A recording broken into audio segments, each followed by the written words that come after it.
Hi guys, David here for the bartenderhq.com podcast, and on this week's show we have a couple of really nice summer ciders. We're going to give those a bit of a taste test, and also the art of the service bar, how to get drinks out fast when you're working for the waiters, on this week's bartenderhq.com podcast. Let's get on with it.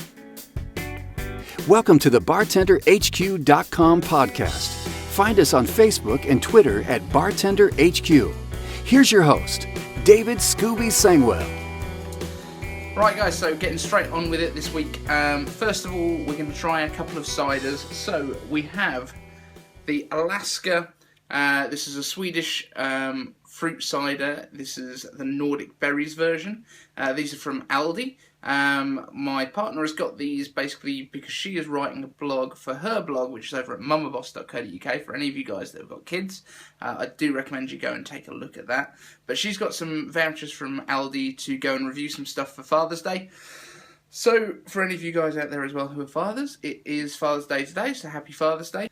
This is my bar blade from barblades.com. It is their 10th anniversary, so happy birthday to barblades.com. Sent this through to me just for the price of postage, which is very nice. So let's have a little crack at the Alaska. So as I say, this is from Aldi. This is £1.49 per bottle, and it looks like about a 500ml bottle. Yep, 500ml, and it's a pear cider, Nordic berry flavoured. So pear cider, for anyone that's not aware, is technically perry in the UK, I believe is the normal name for it. But yeah, let's give this a try. So flavoured cider is really sort of taking over from the Alco Pops a lot nowadays. There's very few of the Alco Pops that are available that are popular now. There was in the early 2000s, it was hugely popular with your WKDs and well, probably even before that, but your Reefs, your Hoochers, and your Smirnoff Ices. FC UK brought out their own. There was everyone and their mum was doing an Alco Pop, but now it seems the ciders have really taken over. They've taken over that spot of sweet and easy to drink. So let's give this a try. This is the Nordic berries.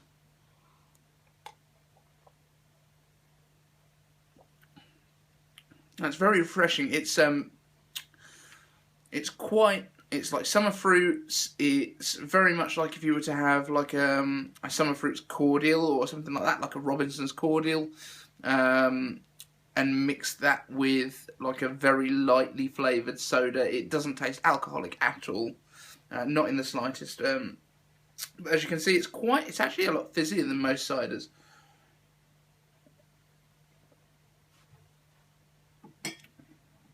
Yeah, it does have. There's a lot of fruits in there. The main ones, it's like a blackberry, like a raspberry kind of flavour to it. I would say you can taste the apple with the cider, but it's a pear cider. But it does taste very much like an apple and blackcurrant kind of squash, with a fizzy base to it. So, say if you were to make it up with like a lemonade, like a lemon lime soda or something like that. So it's very easy drinking. It's very light. I mean, I've had these in the fridge this morning. So they're quite nicely chilled. You do want it nice and chilled. I mean, chuck that over a pint glass full of ice. You're going to have a lovely drink to just chill out in the garden. And for £1.49, when you're getting 500ml, these are really, really good value as well. So the other one that we've got here is the strawberry and lime. So I'm going to pop that one open as well. We're going to have a little try of that. Strawberry and lime, I know Recorderlig and a couple of the other companies have got very similar products out as well at the moment.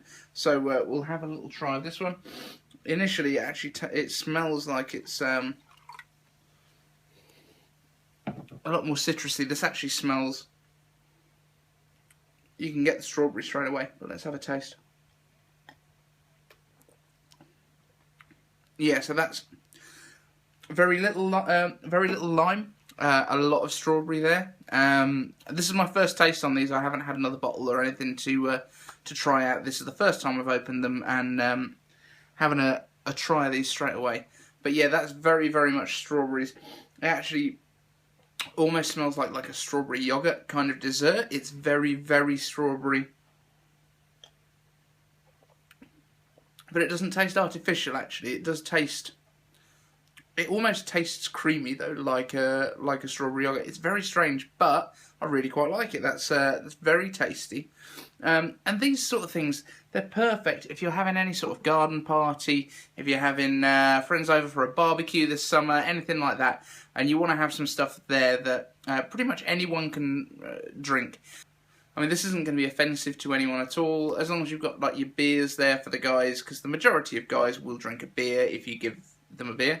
If you've got this, a lot of the ladies will like that if they're not into their beers. Although a lot more ladies are actually drinking beers nowadays, so it's not so much of an issue. But they're very, very drinkable. They're very, very easygoing, light drinks that pretty much anyone could just drink this and not even realise it's alcoholic. So be careful. Be careful out there. So the second part of today's podcast is going to be on the art of the service bar. Now, if you're not aware, the service bar is basically where your waiters are coming up to a specific part of the bar that's cordoned off generally from your general customers that are in the restaurant or in the bar.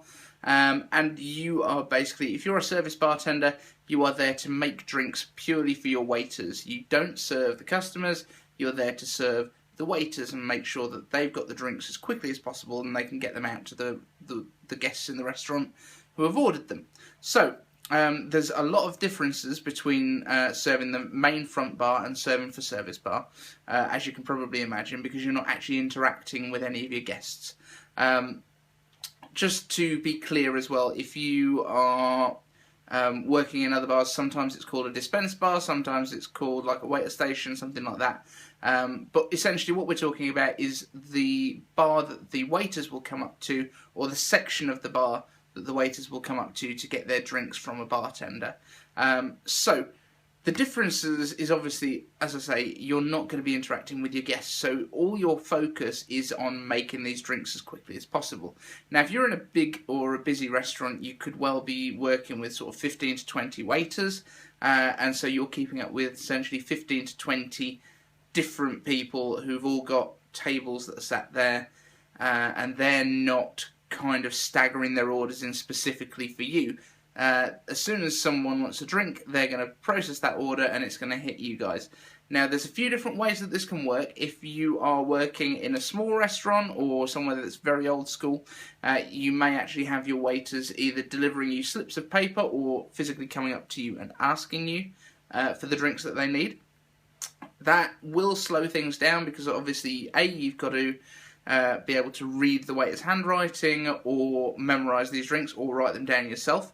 The other thing is obviously they may not give you all the information that you need. If we move up one sort of level to like an EPOS kind of thing, if you've got a point of sale system built into your restaurant and your waiters are able to process the orders on the tills and then they either print out with you at the service bar or appear on a screen there, then that will make it a little bit more efficient because in general the system will make sure that they put in the information that you need. Things like if you are serving a martini, if they just write down martini, you don't know whether it's a gin martini, a vodka martini, how dry they want it, what garnish, all that kind of thing. So the majority of point of sale systems will demand that information from the waiter at the point of ordering. That will save you time because obviously you've not got to wait for those waiters to come over to you and let you know the information that you're waiting for. Now, I personally prefer the systems where you've got a screen there with all of your orders popping up on virtual tickets rather than the old school version where you've got physical bits of paper that you're trying to keep track of. Number one, the bits of paper can quite often get wet and that makes them very difficult to read. Number two, they can get lost. Number three, they fall off your rail. You've got bits of paper knocking around in your ice well. It's not good. So I prefer the screen option, but you can work just as well with the paper ones. A little tip for you if you're using the paper ones: if you haven't got like one of the ticket rails on your station, if you have, and this is what we used to do at TGI Fridays before we got the screen versions when I was working back there, we used to have a little rocks glass with water in it, and you would dip the bottom of the ticket into there and then slap it onto the front of your bar edge, and that way the ticket would actually stay upright and stuck in order on your bar top so you could see everything that you've got working. Now, one of the most important things when you're working a service bar is not to simply be taking one ticket off, making the drinks, putting those drinks out, grabbing your next ticket. What you want to be doing, especially if you're in a busy bar and you need to be keeping up with multiple drinks and multiple orders from multiple waiters, is you need to be putting all of your tickets up that are active and having a look along that whole line of tickets, not taking them one ticket at a time, but consolidating those drinks into groups. So, for example, if you've got 5 tickets on, 3 of those tickets have got a beer or 2 on them, like a bottled beer, then you can look at all of those, grab your order for beers, and you've got to take one trip to your fridge. I mean, I'm standing here now talking to you guys. I'm immediately picturing the service bar back at TGI Fridays in Sutton Coldfield, where I used to work, and I actually indicated down to the fridge where it would have been. It would have been on my right-hand side, about 2 paces behind me. So what you want to do is basically look at all of the orders that you've got in front of you and work out how quickly you can make those drinks if you take it as one big order rather than being 5 or 6 individual orders. So grabbing all your beers in one go, popping them up on the top of the service bar. Now, if your waiters have got bottle openers, I don't recommend opening the beers, because if you open them and then the waiter comes up, oh, they've changed their mind, they want such and such, or oh, I put through the wrong beer, they need this, then you've got an open beer that's either wastage or you've got to sell it in the next 10 or 15 minutes. Otherwise, it's going to go flat. So if you're doing bottled beers, leave them up on top of that service bar with the caps on. Right, and the other stuff that kind of really helps you out is, number 1, put up all of your glassware for every drink that you're making first, and ice any of that glassware that needs ice. So if you've got cocktails that are going in, anything like that, then you want to have those glasses iced and ready just to pour the drinks as soon as they're done. The second thing is you want to line these drinks up in rows. So if you've got, say, 5 tickets on, you want to have 5 rows of glassware there. That basically means that those glasses are lined up in front of that ticket. You know exactly what's on there, and you also want the glasses lined up in the order that the drinks are on the ticket. So when you take it off of your tab grabber rail or off of the edge of your bar, you stick it onto the front drink, and that's the top one on their ticket. That means your waiters know exactly what order the drinks are in, and if they're garnishing the cocktails, for example, then they're able to know which drinks are which as they go down the ticket and they come back towards you. It just makes life so much easier than, oh, is this one is this the Sunset Boulevard, or is this the Sex on the Beach, or is this the I don't know, it could be any cocktail, and if it just says it in the right order there for the waiters, then they can work from that.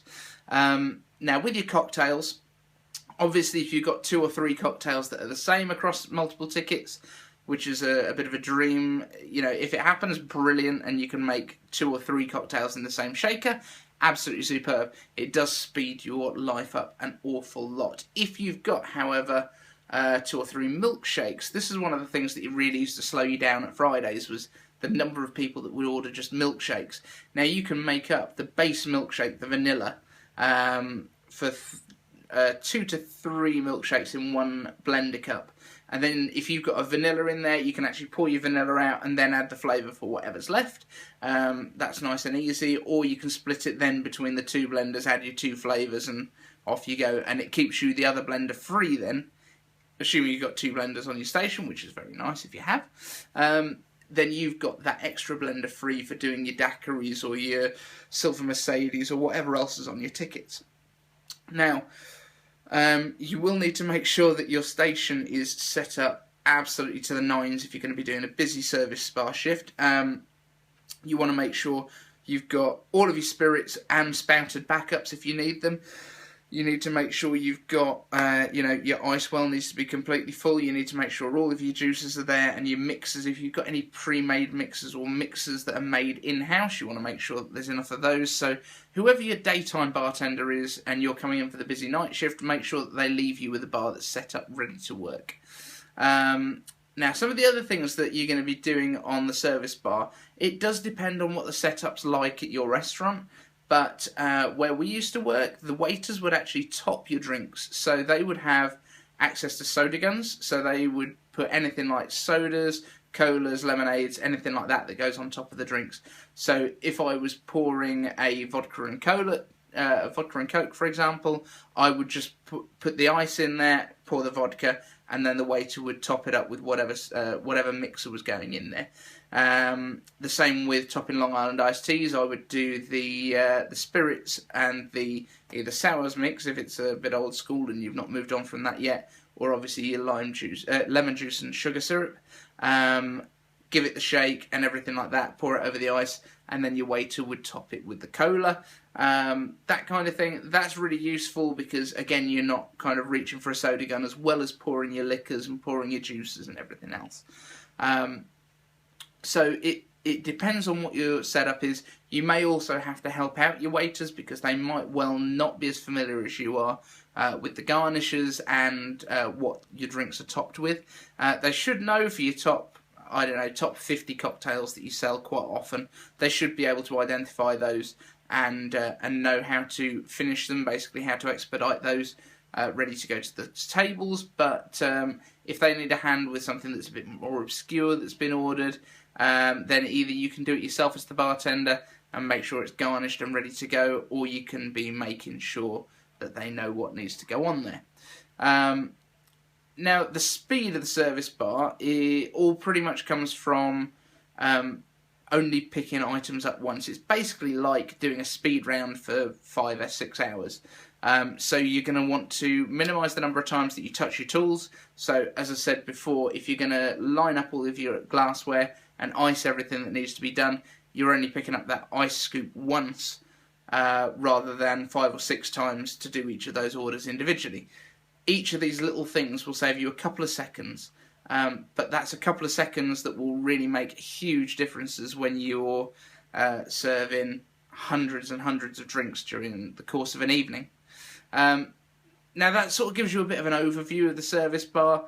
The way that we always had it set up as well is the service bar would have double speed rails, so you'd have 2 rows of spirits there, so that everything is pretty much to hand in a speed rail.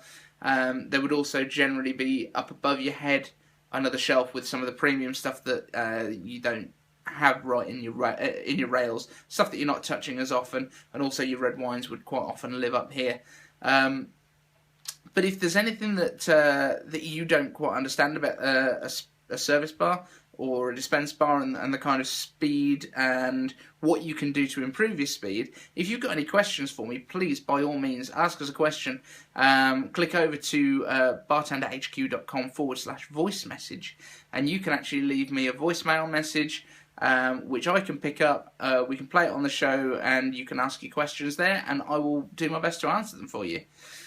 So that's kind of it for this week's bartenderhq.com podcast. I just want to thank you for joining us again. If you want to join us on Facebook, you can join the conversation there. We're just off of our 1,000 likes. So if you haven't already liked us on Facebook, please do that. Click over to facebook.com/bartenderhq. You can find us on Twitter. We're about 900 followers on Twitter. You can find us on the Worldwide Bartender Community on Facebook as well, which is, just search for it, we'll find you and we'll let you in. Find us on Instagram, which is bartenderhqpics.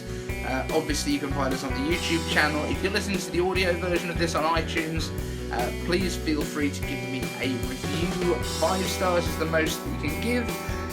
I'm not telling you how many to give me, but 5 stars is the most you can give. That line I've stolen from Brian Webber over at the Bartender Journey podcast, but I love it. So Brian, thank you very much, my friend. Hope to hear you again on the podcast soon, and I will try and get to Tales of the Cocktail one of these years, and we'll enjoy it. We'll have a good chat. I'm going to try and get down to the Imbibe conference, which is in a couple of weeks in London. So if you're down there, please try and find me. I'll try and make myself stand out so that you can find me. Come and say hello.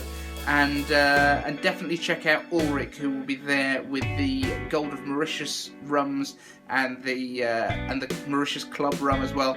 The guy sent me a couple of these over a few weeks ago. I've really been enjoying them. I just made a daiquiri today with the Gold of Mauritius, which has got that kind of chocolatey flavour, if you remember. A little bit of Angostura bitters in there as well, shaken up on the rocks. Absolutely superb, mind-blowing daiquiri. So if you haven't tried it yet, get yourself a bottle of Golden Mauritius and give it a try. Anyway, that's it for this week, guys. So thank you very much for joining me. I've been Eden-Sangwell from bartenderhq.com podcast, and I will see you again next week. Thanks for listening to the bartenderhq.com podcast. Find us on Facebook and Twitter at bartenderhq.